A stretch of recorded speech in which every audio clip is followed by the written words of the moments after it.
Welcome back. I'm super excited you've joined me today. I'm Audreyrindlisbacher, author of The Mission Driven Life and founder of The Mission Driven Mom.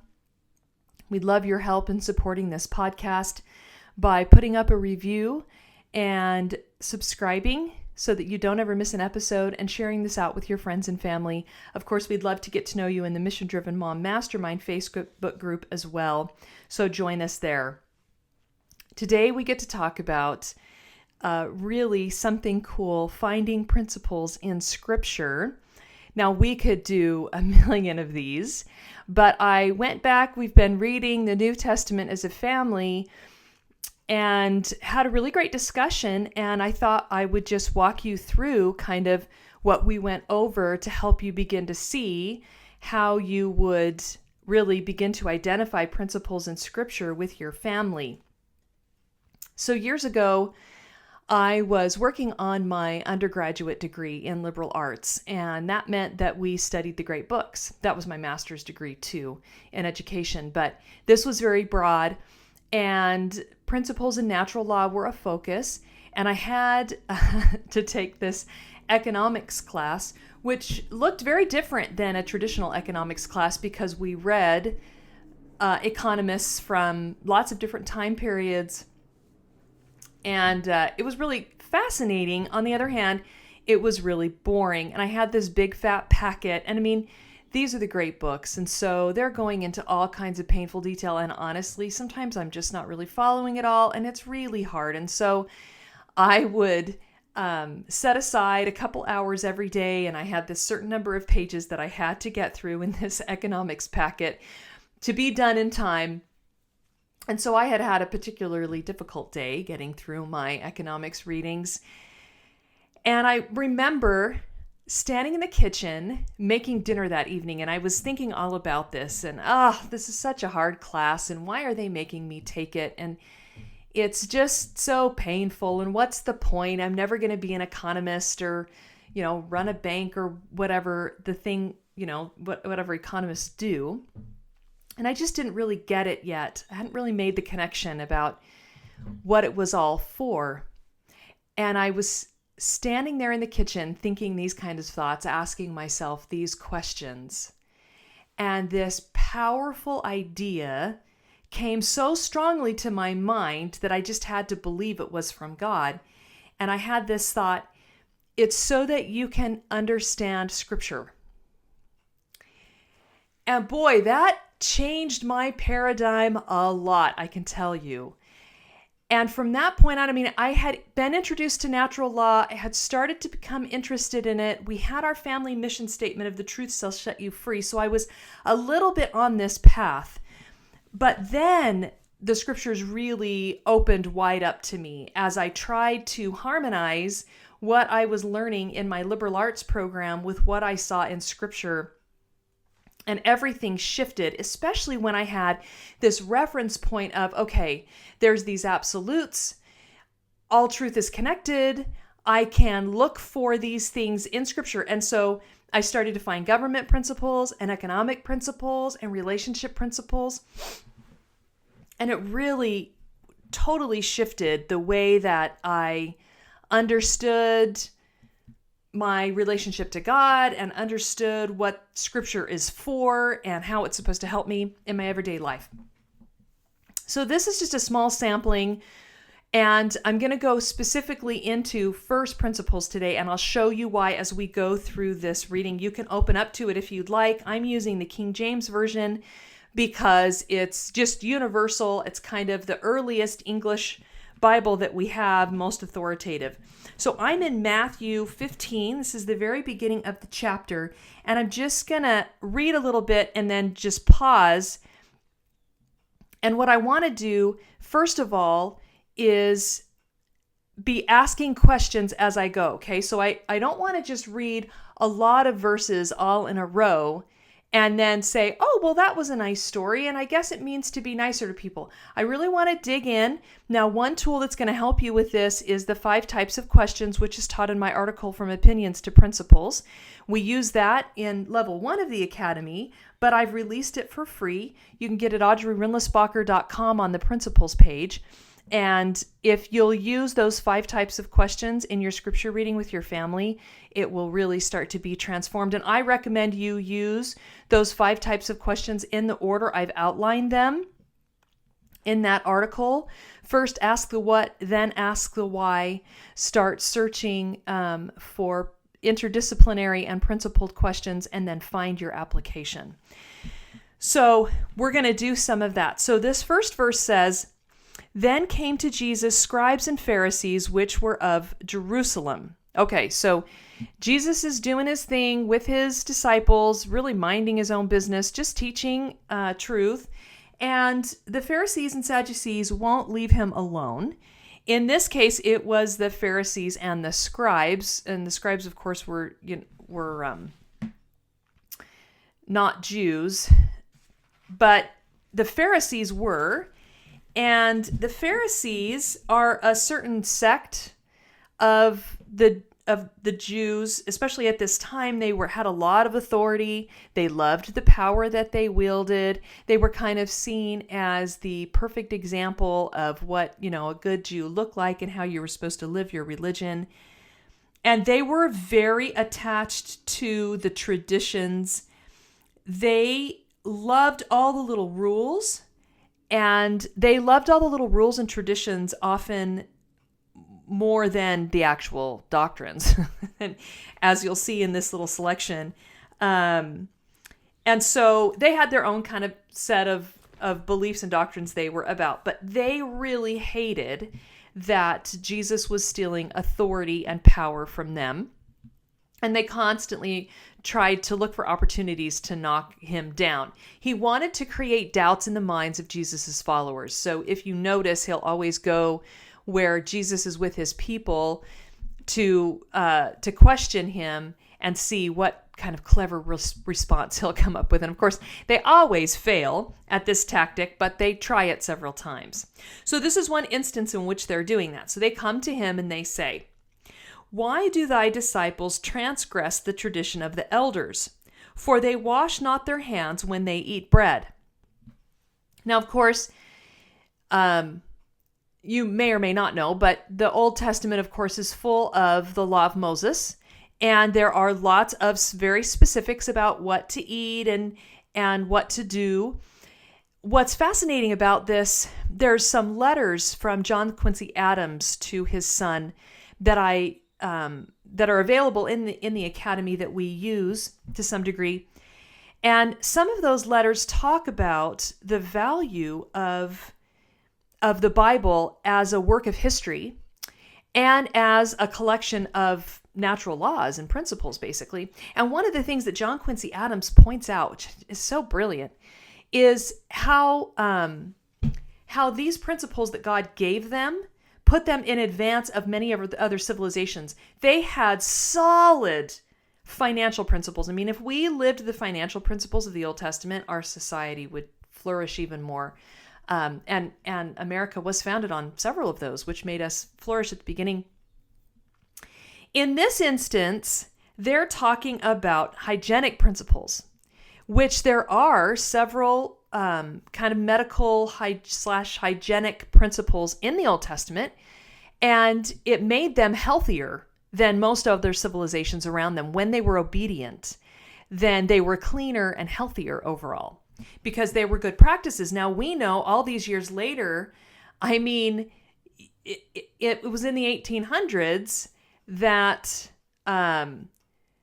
we started having medical practices where we washed hands and removed germs and all that kind of stuff, because we didn't even have these truths. Kind of got lost in the Middle Ages, I guess you could say. But the point being, this is a good practice. The Pharisees want the people to do a good thing. That's important to remember. They're not asking them to do a bad thing. They're asking them to live a hygienic, an application of a hygienic principle that will make them healthier, right? So this isn't a bad thing.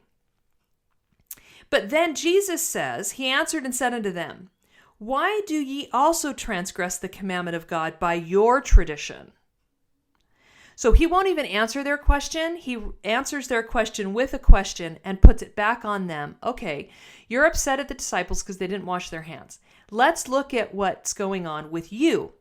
For God commanded, saying, honor thy father and mother. And he said, he that curseth father or mother, let him die the death. But ye say, whosoever shall say to his father or his mother, it is a gift, by whatsoever thou mightest be profited by me, and honor not his father or his mother, he shall be free. Now, if you turn over, this same basic idea is in the book of Mark, and they say it a little bit differently. This is in Mark 7:11. But if a man shall say to his father or mother, it is Corban, that is to say, a gift, by whatsoever thou mightest be profited by me, he shall be free. Now, Corban means something that's consecrated to God. So what Jesus has just said to them is, okay, do you want to talk about important traditions? Well, let's talk about how there's this commandment that says to honor your father and your mother, and you encourage everybody to get off the hook and not have to do that by saying, I've consecrated all my goods to God. I'm sorry, Mom and Dad. I'd love to help you in your old age, to care for you, provide things for you, all that kind of stuff. But unfortunately, I've consecrated it to God. That allows them to retain ownership of it and to use it for selfish means, but it also allows them to look really good to everybody, like they're so much more righteous, because they consecrate all their goods to God. And so it's all about pride and positioning, that they've come up with this strategy to avoid living this commandment. So they question Jesus about an application. If we're going to look at the framework, if you haven't listened to the series on principles, the podcast series, I'd encourage you to go back and listen, because you'll understand this even better if you do. There's one on natural law, first principles, and then of course there's application. So there's those 4 levels, right? Well, they're talking about application of a good solid principle of personal hygiene. Well, Jesus does something brilliant. He brings it back to a first principle. And first principles are universal. As Thomas Reed said, they're written on our hearts by the finger of God.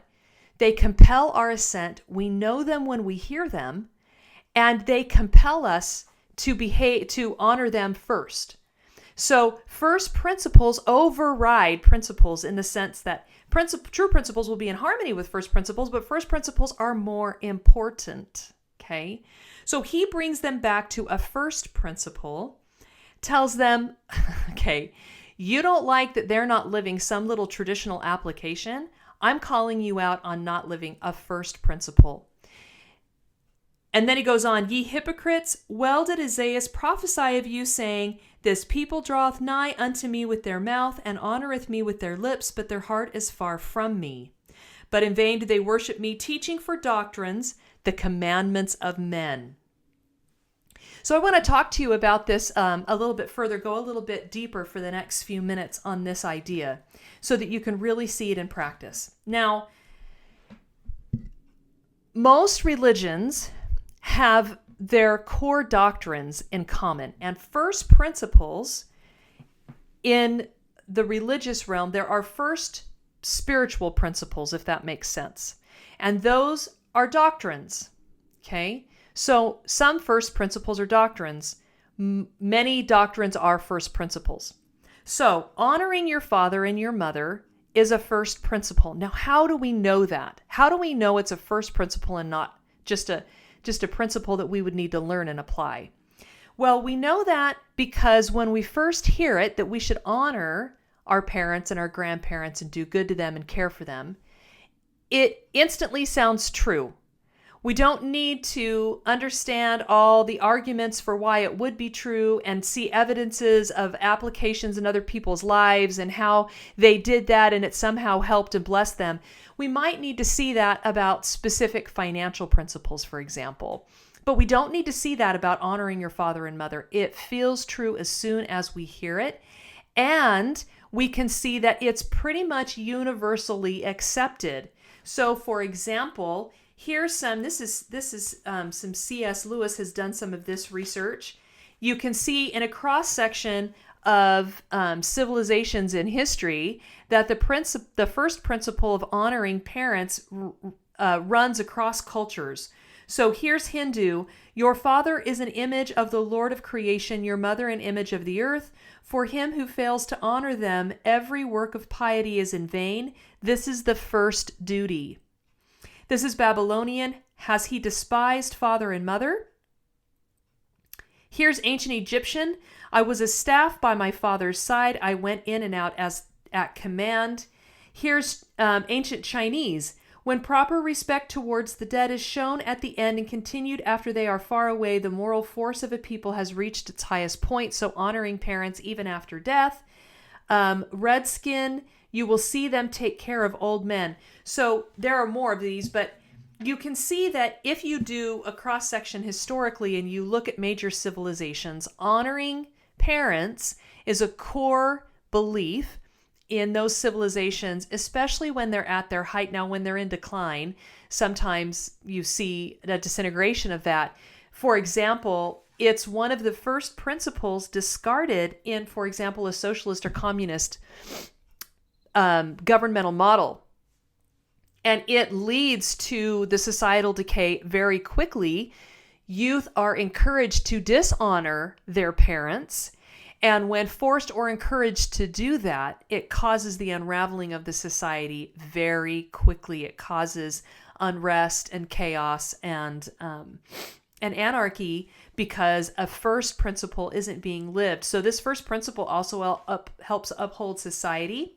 You can also find it in the major world religions. Of course, this is a principle of most major religions. In fact, I wrote a few of these down just so you could kind of see how doctrines are first principles, and they're pretty consistent. So many of them are consistent across the major world religions. Belief in God, prayer, charity and philanthropy, fasting, holy places and visiting those holy places, prophets, scripture, obedience to God, rewards and punishments, life after death, eternal reward. Those can be found over and over again, and they compel our assent, is how Thomas Reed said it. They're spiritual first principles that ring true with people and have with the vast majority, 90% of people, or more throughout the history of the world. And so they're underneath that umbrella of natural law because they're laws that apply they're laws that apply everywhere, but they're also part of the law of human nature because they apply only to humanity, and then they follow as first principles because of their uniformity across cultures. Now, notice too that Jesus said doctrines versus commandments of men.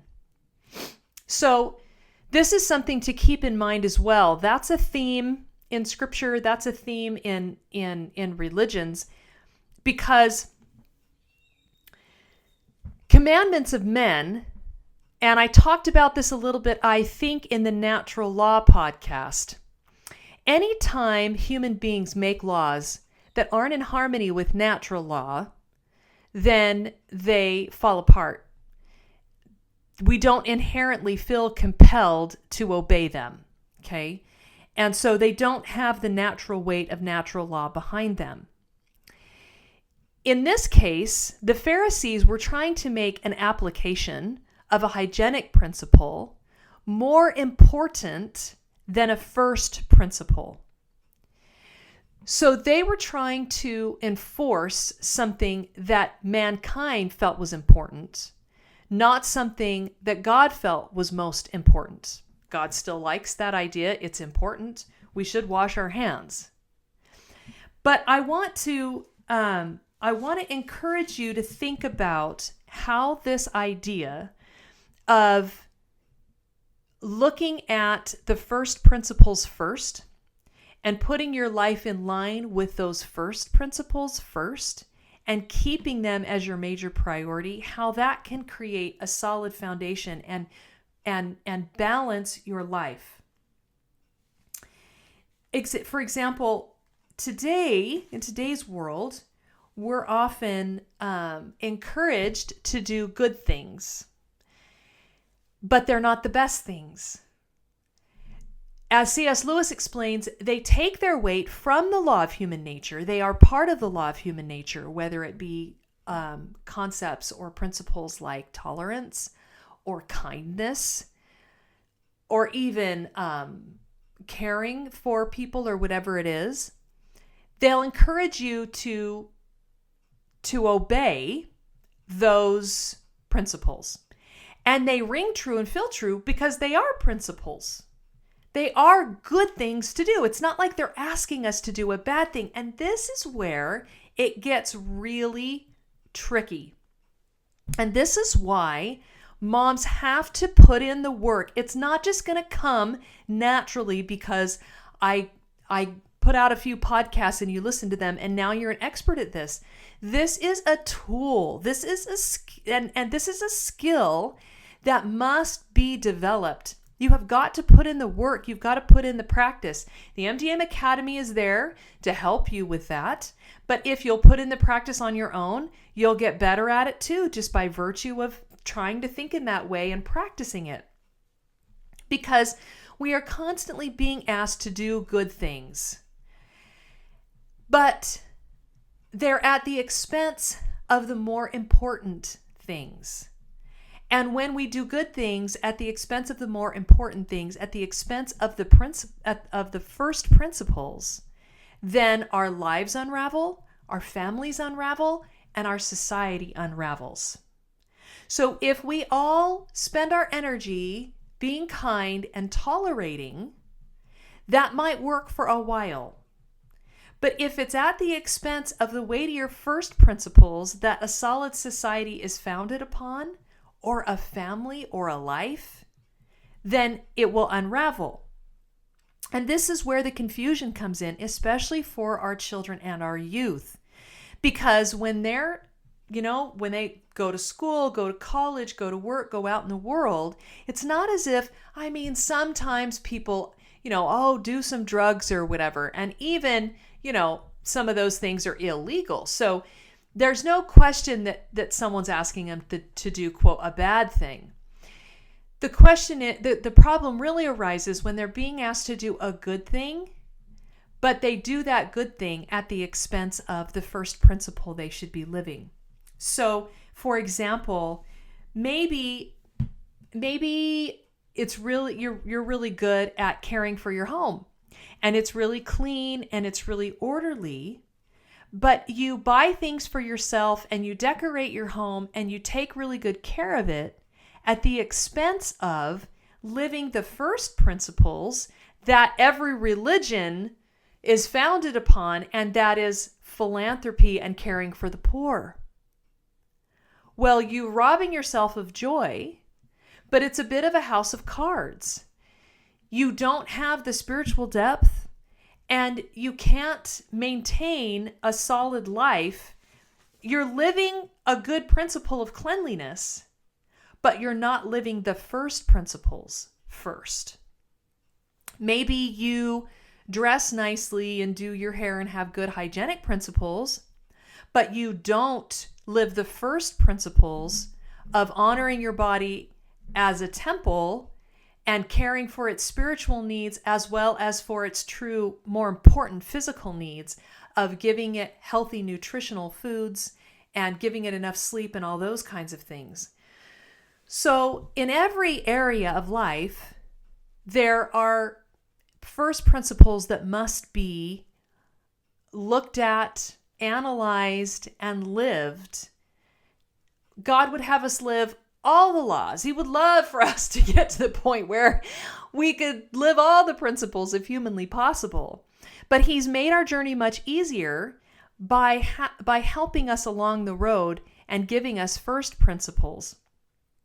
that we can then latch on to. And as we live those first principles, we reap the blessings, we build a more solid foundation, and then we are led to more truth to solve more maybe relationship problems or health problems or financial problems with those principles that bring inherent success in those areas of our lives. And I just love this little section of scripture because it's Jesus doing what he does over and over and over again so brilliantly, and that is not letting people replace what's far less important for what's most important. So my challenge to you is to dig a little deeper in your scriptures, to start looking for those first principles that are unifying to mankind, that compel our assent immediately, that we know just inherently to be true, because they are bridges that help us make connections and build solid foundations for our own lives, in our families, and with our communities, because everybody can get behind the first principles because they're so universally felt. As you do that, I can promise you that your life will become more peaceful, more happy. In fact, there's 12 characteristics of true principles, which I mentioned in a previous podcast, and we put those in the Mission Driven Mom Mastermind Facebook group. And you can go over there and join the group and find them in the feed. And they can help also be a guide for the kinds of characteristics you should be looking for when you're looking for those principles. But that's one little aspect of finding principles in Scripture I thought I'd go over with you today. I hope that it was helpful. I hope that you can think more on the value and the importance of first principles and impressing them upon your families and getting your families more principle-centered. Thanks so much for joining me. If you don't have your free copy of my ebook, The Mission Driven Life, please head over to themissiondrivenmom.com and grab that. Make sure and share and subscribe, and we will see you next time.